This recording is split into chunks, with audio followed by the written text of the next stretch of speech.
کہتے ہیں کہ ایک بادشاہ نے ایک رفوگر رکھا ہوا تھا۔ وہ کپڑا نہیں، باتیں رفو کرنے کا بڑا ماہر تھا۔ وہ بادشاہ سلامت کی ہر ایک بات کی کچھ ایسی وضاحت کر دیتا تھا کہ سننے والے سر دھننے لگتے کہ واقعی بادشاہ سلامت نے صحیح فرمایا۔ ایک دن بادشاہ سلامت دربار لگا کر اپنی جوانی کے شکار کی کہانیاں سنا کر رعایا کو مرعوب کر رہے تھے۔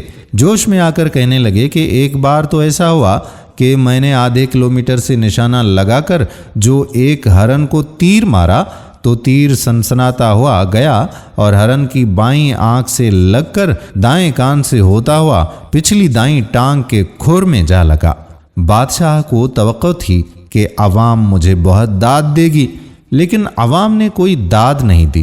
دربار میں موجود سارے لوگ خاموش رہے۔ وہ بادشاہ کی بات پر یقین کرنے کو تیار ہی نہیں تھے۔ بادشاہ بھی سمجھ گیا کہ ضرورت سے زیادہ میں نے لمبی چھوڑ دی ہے۔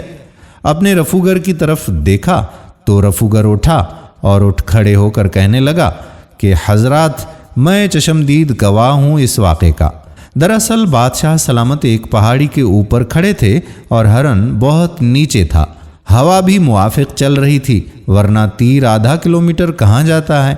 جہاں تک تعلق ہے آنکھ کا اور کھر کا، تو عرض کر دوں کہ جس وقت تیر لگا ہرن دائیں کھر سے دایاں کان کھجا رہا تھا۔ عوام نے جب یہ بات سنی تو زور زور سے تالیاں بجا کر بادشاہ سلامت کو بہت بڑی داد دینے لگے۔ اگلے دن رفوگر بوریا بستر اٹھا کر جانے لگا۔ بادشاہ پریشان ہو گیا، پوچھا کہ کہاں چلے؟ رفوگر بولا کہ بادشاہ سلامت، میں تو چھوٹے موٹے تروپے لگا لیتا ہوں، شامیانے نہیں سیتا۔ دوستو، آج بھی ہمارے ملک میں کچھ ایسا ہی ہو رہا ہے۔ لمبی لمبی چھوڑی جا رہی ہیں، لیکن ہماری عوام اتنی بے وقوف ہے کہ ہر بات کو ہم سچ مان لیتے ہیں اور جاہل اور گوار حکمرانوں کے پیچھے لگ جاتے ہیں۔ اللہ تعالی ہمارے حکمرانوں کو عقل عطا فرمائے اور ہماری عوام کو شعور۔ آمین ثم آمین یا رب العالمین۔ دوستو، اگر آج کی ہماری یہ ویڈیو آپ کو بھی پسند آئی ہو تو اپنے دوستوں کے ساتھ شیئر ضرور کیجیے گا۔ نیچے کمنٹ سیکشن میں کمنٹس کر کے ہمیں بتائیے کہ کیسی لگی آج کی ویڈیو۔ اس ویڈیو کو لائک بھی ضرور کر دیجیے گا۔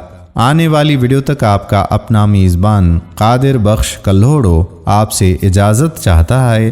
اپنی خصوصی دعاؤں میں یاد رکھیے گا۔ اللہ حافظ۔